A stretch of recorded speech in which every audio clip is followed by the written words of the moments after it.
Hello, welcome back to the Football Terrace. I hope you're all having a wonderful start to your day. Manchester United, De Ligt, the transfer merry-go-round surrounding this talented boy continues. We're going to give you the latest from the media, what the media is speculating, what they are telling us is happening in this situation.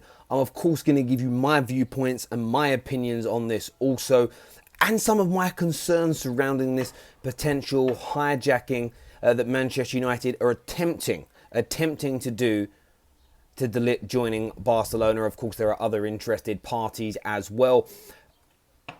We'll interact with your opinions and your viewpoints as always. You are the most important people when it comes to this show and what we do. But do me a massive favour first of all, everybody tuning in, please hit that like button and hit that share button as well. It's the very best way to get the video and the content out there, to get more viewpoints and opinions from other fans, etc. And lots of laughing faces there from Jamie Williams. Jamie, I'd love to know what exactly it is you're laughing at. But let's recap first of all, and let's go over some of the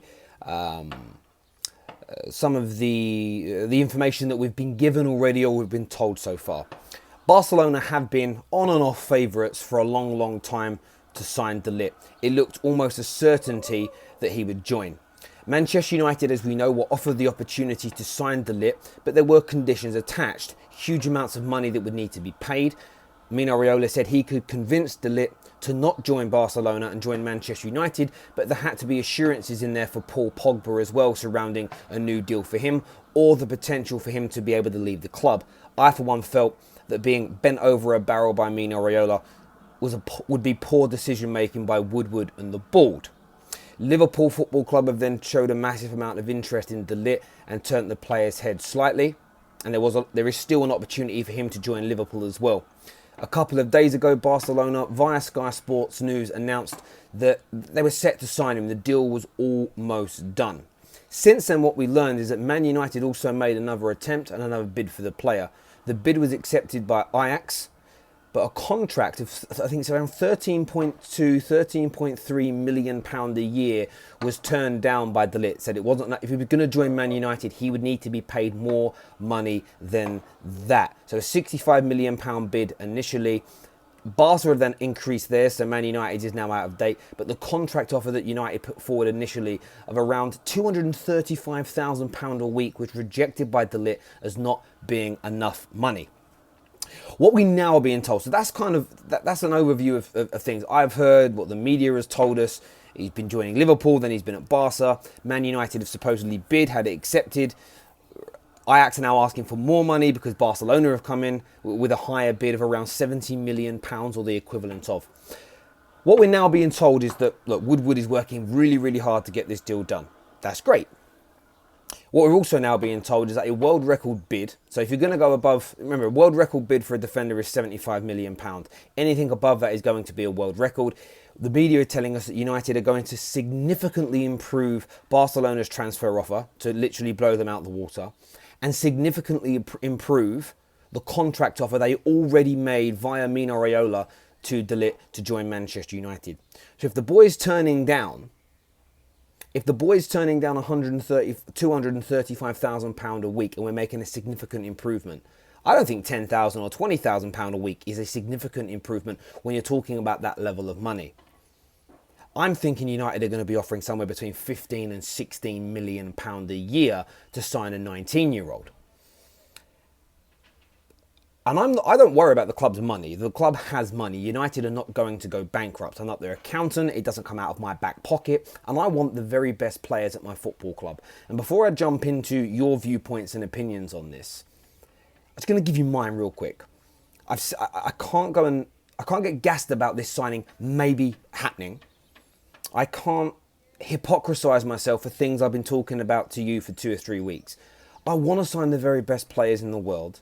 But I don't want De Ligt to join because Mino Raiola has convinced him to, because there's something in it for the agent, there's something in it for other clients of the agent, i.e. Paul Pogba. Equally, I don't want De Ligt to choose Man United over Barcelona because we simply offer him 50, 60, 70,000 pound a week more in salary. And the reason I say that is we've done that before. We convinced Fred, and more apparent, we convinced Alexis Sanchez not to join a competitor, simply by offering him more money. And I'm not sure if that sends the right message across the squad. I'm not sure if that sends the right message to the fans. And equally, how much buying? How dead? And I'm not attacking De Ligt's character. I'm really not. I do have a bit of an issue with his agent. And having said that, De Ligt has hired him, so he is partly responsible for it. And maybe it's once bitten and twice shy. I hope that I'm so far from the truth in terms of what I think may happen. I hope I'm so wrong on this. But I just feel that history may repeat itself by signing another superstar name, an up-and-coming gem, through Mino Raiola for huge amounts of money more than anybody else is willing to pay. Are we paying over the odds? Are we buying someone that doesn't truly have Manchester United in his heart, in his mind, and inside of his soul? If we don't tackle the cultural problems at this football club, if we don't tackle those cultural problems, it doesn't matter who we sign or what coach we have, we will never become successful again. That all being said, before I jump into your comments, of course I want to sign De Ligt. Of course I want him to be here. Of course I want him to be here. There's no doubt about that in my mind. But I have huge concerns. I truly do about the reasons why he would join. By the way, if these media stories are true, the only reason I'm starting to feel that there is an element of truth in them, I was told a few weeks ago that United had been offered the chance to sign De Ligt. Remember, I spoke about that before anybody else.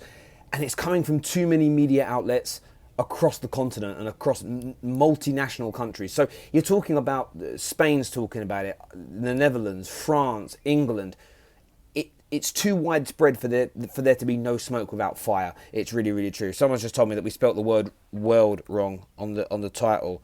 Thank you very much for pointing that out. That's now been updated. So if it has been troubling you that we typed the word world in incorrectly in the title, that's now been updated and saved. So there we go. But look, I'm going to jump into your live comments on this. I want to know your viewpoints. I want to know your feelings on this sort of potential move that's being spoken about. And if you haven't hit that like button yet, please do that for us. As I say, it's the best way that you can support us on the Football Terrace. So let's jump into some of these comments. So I love this, is my favourite. You're the worst YouTuber regarding football transfers. Why? I'm doing no different to anybody else. I'm talking about what the newspapers are telling us, and I'm just giving you my opinion on it. Honestly, it's been one of my most favourite things this summer so far. The amount of people saying, all these transfer rumours you discuss, right? You get a lot of them wrong. I'm like, no, the media gets them wrong. I'm just talking about them. Like, that's it. I love it. It's like people don't, it's brilliant. I love it. Honestly, it's one of those things where I'm like, wow, really? Did that just happen? Maybe. But anyway, there we go. This is Joey, who says he's the only exception who we should throw money at because he's always played with passion and fight for a long time. So give him whatever he wants. And do you know what? You could be right, Joey, and I hope you're right. Maybe I'm just being overly cynical because of failed signings that have been similar to this model in the past. But you could be right. Somebody, Skills here says, dead club. Well, you say that, but it will trouble United's rivals if they sign De Ligt. They will be so frustrated about that. They really would be. They'd be massively frustrated by it. Top Tier Gamers says, you lot like broken records. It's the Glazers. You mean you like breaking records? Yeah, I get that. Let's do a few more here. Lol, this is another one. Says, dead club. You can't attract big players anymore, so you pay them big money. Look, I'm actually in your train of thought here. I don't want big players coming just for money. What I will do, though, if this deal goes through, is I will reserve judgment.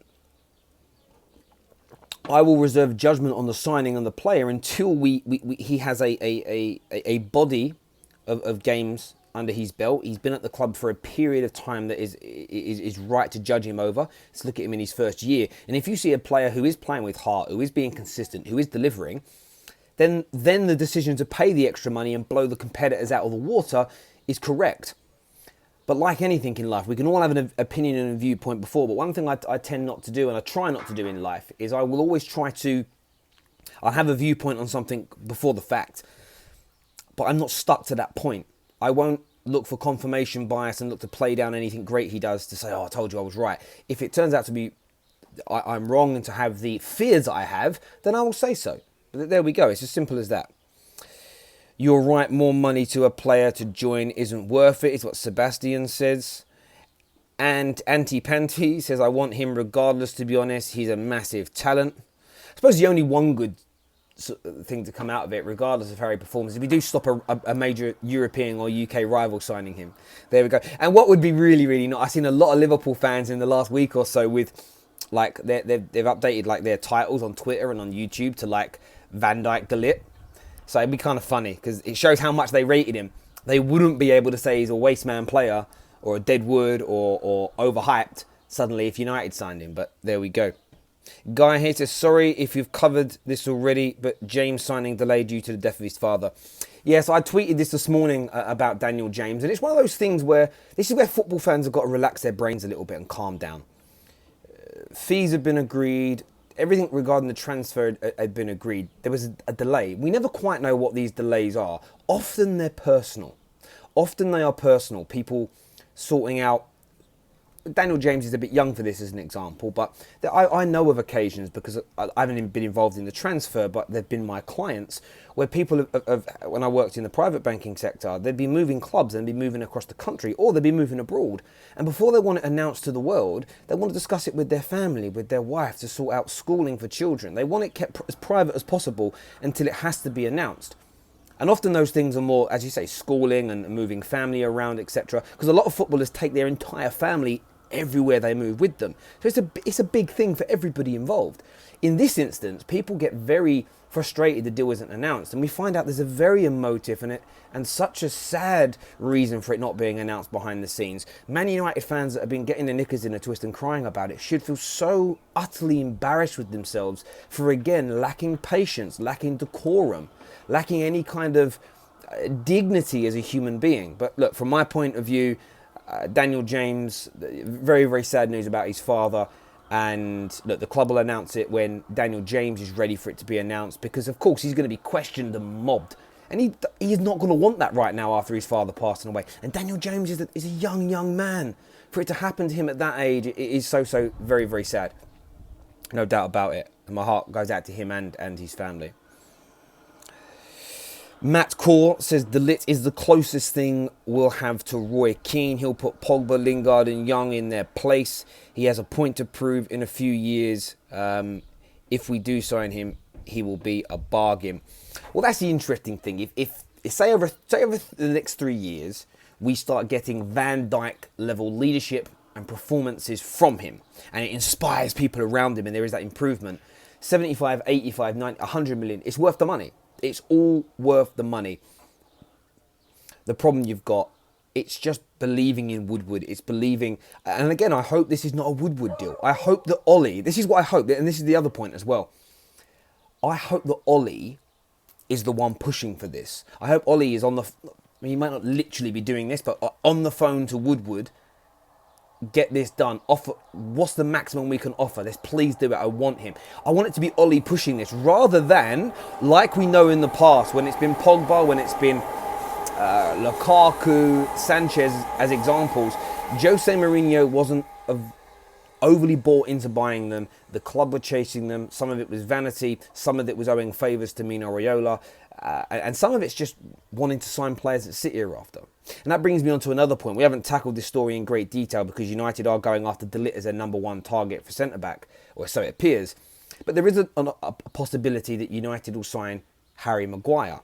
Now, we know that English players get a lot of abuse at the moment from some Premier League fans, especially the international Premier League fans. There's this real hate towards English players, which I don't quite understand. But either way, he's a very good player. Very good for England, been tremendous this season, and last for Leicester. Man United decided they didn't need him, that he was no better than what we already had last year. They told Jose Mourinho this.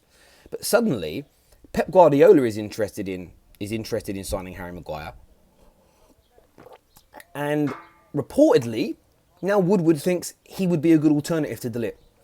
And I just sit there and think I pray that story isn't true. I pray that story is complete baloney by the media. The reason being, because it completely proves the points we were talking about this time last year, that if the board are making decisions over the management, the scouting, and the coaching staff, or the culture's wrong. When the culture's wrong, it will eat your strategy. When the strategy falls apart because it's been half-eaten, you go back to the drawing board again. So you just hope that these things, that it's all being driven by Ollie and not by Woodward, and that they're listening to Ollie, they're listening to the scouts, and that way I would be filled with a lot less apprehension about these deals. Let's do some more of these comments here. This is from Jeff, who says he's a rare commodity. I like that word, rare commodity. He says it's clear he is a leader and very confident. These days, those players are hard to come by. Milk Tea Two Sugars. Oh, that's a great YouTube name. Said he's going to Liverpool, been seen at Melwood this morning. Love it, mate, love it. But this is interesting. When I was talking about Memphis to Liverpool yesterday, a lot of Liverpool fans messaged me saying, oh, look, we don't do any transfer business whilst the season is still going on, so there's no way we're looking at anybody or talking to anybody. Well, you're definitely looking at people. That's what your scouts do. But I'll take your point on board that FSG and Klopp don't do any negotiations until the season ends. That's where Man United need to capitalise. Put these mega money offers in now. Turn their heads. Do your sales. Do your patter. Do the whining and the dining and the convincing of these individuals to come to your football club before the fact. Before Liverpool and the other teams can start throwing mega money at it. If you do that, you put yourself in the driving seat. It appears that's what Man United have been doing. They've signed Daniel James, who I'm excited about. There's this De Ligt situation, which I'm 50-50 on, as I've said so far. There's Longstaff they're looking at, and there's a few other players as well. So it's an interesting time at the moment, and you've got to find a way of getting an advantage over your rivals, and this could be it. Here we go. Guy here says, if this story is true of Young already being decided as next season's captain, we are already in trouble. Guy, what we have to be careful of here is, and I reacted wrongly to this, there is a difference between on the field, like the club captain, and there is then going to be the player that is captain on the field during the time. I understand Ashley Young being given the club captain's armband. In terms of even, I think if we sign Aaron Wan-Bissaka with Youngie and Delo at the club, I don't see Youngie playing many games. But that doesn't mean as a backup when we need him to rotate at certain times, last 10-minute performance coming on here to help people rest for a year or so. I'm not overly concerned about that, and I don't think we should be. But him being the club captain and orchestrating the leadership and everything else, I'm kind of happy for him to do that behind the scenes at this moment in time in what we're doing. But you're right, if Youngie is named captain and starts every single game, that would be an area of Ollie's leadership that I would challenge tremendously. Really, really would. Hi Terry, just tuned in. What did I miss in brief? So I will just, we're going to end the stream very, very soon anyway, but I will give a bit of an overview. There's been huge media reports for weeks now about Man United potentially signing De Ligt. Barcelona have been favourites. Sky Sports announced he was set to join on Monday. We've also heard rumours that Liverpool for a time became favourites, that they turned their head of the player. We spoke about that nearly a week ago now. What the media have said for the last 2 days is that Woodward and Man United are working excessively hard to try and get the deal done. A contract offer of £12.3 million a year was already turned down by De Ligt in earlier conversations between Man United and Mino Raiola. What Man United is set to do, this is media speculation only, so I will reiterate that. There is speculation that they are going to offer a bigger transfer bid than what Barcelona did. Equally offer a significantly improved contract offer to the player. Now, as I've already said, significant improvements, you're not talking 1, 2, 3%, you're talking 10, 20, 30%. So that's significant in those types of negotiations. So Man United are looking to not only break the world record fee for signing a defender. They had around about 65 to 70 million pound bid accepted by Ajax. Barcelona beat that, meaning United now need to go above it. So the likelihood is a world record bid for a centre-back will go in.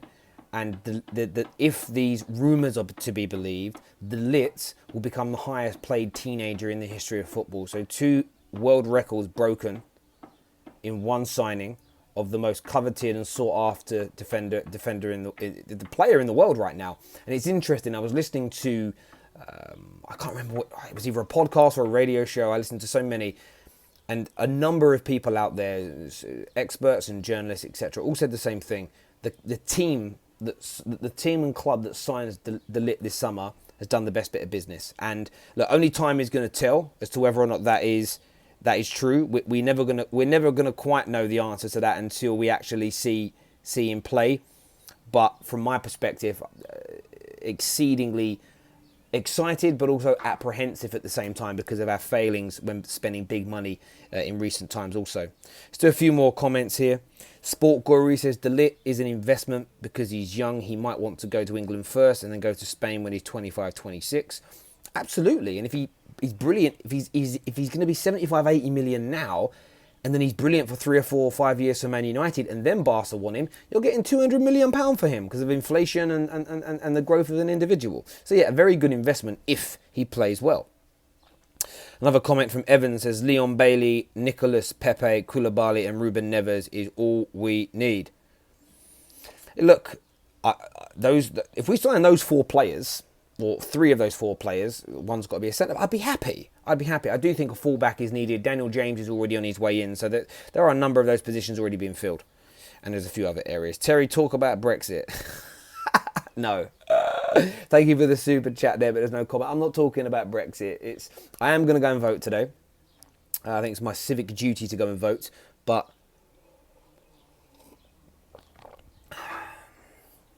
the Brexit party are going to win today. They are. I will say 2 things about it. The Brexit party are going to win. Boris Johnson, I think, is going to become Prime Minister. At some point in the next 3 to 5 years, Nigel Farage is going to get a serious role within the UK government. And I pray this doesn't happen. I also think Tommy Robinson is going to get elected today. I think he's going to become an MEP, which is mad, which is crazy. And I've got my views and feelings as to why, but I'm not going to discuss them on here. It's not the right platform, time or space. But yeah, that's what I think. So I'm going to go and do my bit to try and stop some of these things happening. Or try and stop all these things happening by voting. And if you're 18 and you're able to vote in the UK, vote for the right reasons and vote for the people you believe in. There we go. I knew as soon as I mentioned his name, people in the comments would just light up with his name. There we have it. But there we go. Listen, everyone who tuned in, thank you from the bottom of my heart as always. Do me a massive favour and smash that like button. Hit the share button as well. It's the very best way you can support us here at the Football Terrace. And just to let you all know, we achieved yesterday. We went over we're growing at a crazy rate at the minute. And that's all down to you all. Every time you hit the like button, you share it. Every time whatever you do. There's one thing we don't do enough on this channel though. We don't get enough shares actually from our viewers, people sharing it out there, etc. Terry, you will be elected. I thank you, Sports Guru. Crypto Knowledge says Champions League, Europa League finals equals Brexit Cups. Yeah, it's all English, isn't it? But yes, we went over the 94,000 subscriber mark yesterday. Another 320 new subscribers since then, which is amazing. We're growing at a rate of around 300 to 400 people per day at the moment, meaning in about 2 weeks or so, we will hit the 100,000 mark. And if we continue to do that, and all I can do is thank you. All I can do is say how proud I am of what we're achieving here. I'm meeting up tomorrow with Adam and Neeks and the boys. We've got some really big things coming to this channel. We've got some really big things coming to this channel in terms of the types of shows we want to do, the way we're going to be previewing games next year. We've even got something that's in production and being designed around animations. We've got our new badge and our new logo ready, new banners. We've got a clothing range that's going to come at some point as well, and a football team. We've been offered an opportunity to play AFTV FC, so we are going to be putting together a football team as well. And look, all of this for us is, a lot of it's fun, and a lot of it's just about trying to bring the best possible content to you in the traditional way of YouTube. So listen, I appreciate that massively. God, we've got all these crazy super chats coming in now, which I'm going to, not crazy, but just lots of them. So I'm going to read them out because people are spending their money on it. Terry, what do you think of Longstaff from Newcastle? That's from Red Devil Fighting. Mate, I don't know enough about him. I've read reports and I've read very great things. He's a potential new Carrick. He could be X, Y, and Z. If we sign him, I'll reserve judgment like with Daniel James. I'm not underwhelmed. I'm not overly gassed because I don't know enough about him. So I think we have to be very balanced. I've seen a lot of Man United fans getting very angry and getting their knickers in the twist over it, and I think that's a little bit spoilt in many ways, but let's see what happens with it. Talk about Pedro from Brazil. Is he likely? Again, I don't know anything about that deal, so I'm not going to discuss a player in a deal that I have almost no knowledge on at all. Is he the player that's just returned from an injury and scores on his debut back? It might, if it's that, I've read a headline. I've read nothing else, so I'm not going to do what many other wannabes do and talk about every player in every deal like I know loads of information about it, because that in itself is impossible. Listen, everyone who's tuned in, thank you very, very much. Thank you for helping us achieve the 94,000 subscribers. 95,000. I'm hoping by Monday we're there, and then we're into the final 5,000 push. And you know what's really great for us is we don't have, there's no giant channel behind us that helps push us and shares our videos. We don't have, any kind of celebrity endorsements or anything along those lines. And by the way, the channels that do have that, absolutely fair play to them and what they have achieved. I think for us, myself and Adam, Neeks, Ramon, Javern, that are now becoming more and more involved. It's for us. We're very proud of it. It's independent. It's what we do. There's a little bit of production involved, but for me, I just like the fact it's an iPhone, me, you. We talk. Very authentic YouTube, and it makes me proud every day when I see the growth of the channel. So listen, take care of yourselves. God bless, and we'll see you all again soon. Bye bye.